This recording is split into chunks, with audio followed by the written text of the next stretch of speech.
Well, with COVID cases jumping in California's Los Angeles County, residents were put on notice. An indoor mask mandate begins tomorrow. And in response, a county supervisor announced her immediate opposition. In an open letter, she said mandates are polarizing and unenforceable. In fact, the cities of Beverly Hills and Long Beach said, we're not even going to try to enforce it. But today there was an about face saying cases started to decline, that the county reversed its decision, saying that public pressure was not behind this. So there will be no new indoor mask mandate in Los Angeles County tomorrow after all. And that is something that likely makes Lili Bosse pretty happy. She is the mayor of Beverly Hills, who said her city would not put police on mask patrol. And Mayor, thank you so much for joining us live tonight.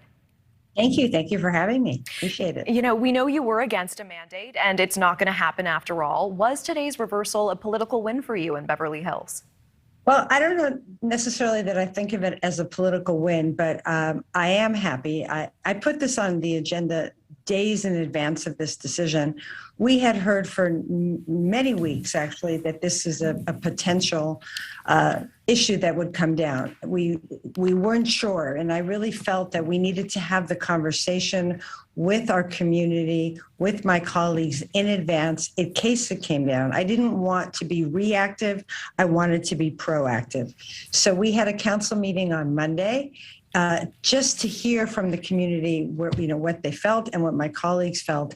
And basically, by and large, what we decided was, firstly, that if LA County Public Health did put this mask mandate in place, that we were not going to be using our enforcement towards this. I mean, there's a lot of important reasons why we used our enforcement. For example, wellness checks for the unhoused, safety for people in the parks and the streets. And currently, Beverly Hills is under LA County Public Health, and we felt that if they were to put this in place, that they could be the one who enforced it. So I'm happy that this isn't happening, that thus far. They now have said that we have moved from high to medium, and that's great. And I don't mean to interrupt, but I do want to make sure we have enough time. You know, you mentioned what you felt and what the community felt, and certainly I understand. People are feeling tired. They are tired of this pandemic. And yet, it's not about how we feel. It's about what the science says, right? I do want to pull this up. An evidence-based comprehensive review says that the preponderance of evidence indicates that mask wearing reduces transmissibility, that public mask wearing is most effective at reducing spread of the virus when compliance is high. So this is just science. It's not about politics. Does that mean you don't trust the CDC, you don't trust our public agencies, and you don't trust science on this matter?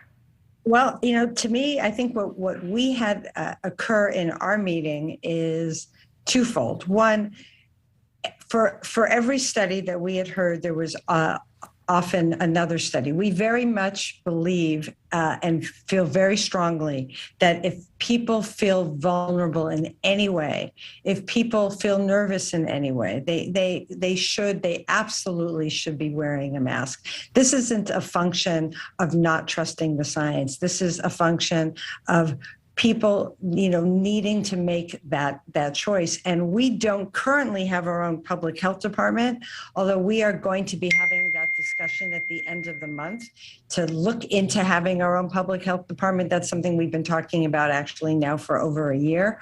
So it's not about trusting the science.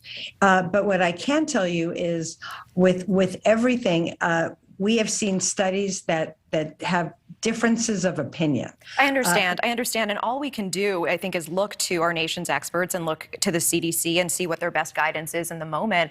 I completely understand what you're saying about personal choice. Masking does help the person who's wearing it, but it works best when everyone is wearing one. Wouldn't you want that for your community? And what would you say to someone in your city who isn't immunocompromised, who is still fearful of the virus? I would say anybody who is fearful of the virus, and that is occurring right now, in our meetings now. We have people that come to our council meetings. We have people that are out on the streets because they just feel more comfortable wearing a face covering. And I truly support that, respect that. And I think that's part of it. I think, people need to feel safe within themselves. And whether you feel safe currently right now without a mask mandate, that people should wear it, and people should absolutely feel that whatever they can do to feel comfortable, to feel safe, 100% support, whether it's indoor or outdoor. I see people now, even outdoor, more comfortable wearing masks. Well, can I ask, will you be wearing a mask on public transit and airplanes going forward? If that is a requirement, 100% I will. And if it's not? I think it's going to depend on how I feel. If I'm feeling at times, that maybe I feel too close quartered and I feel that I want to, absolutely.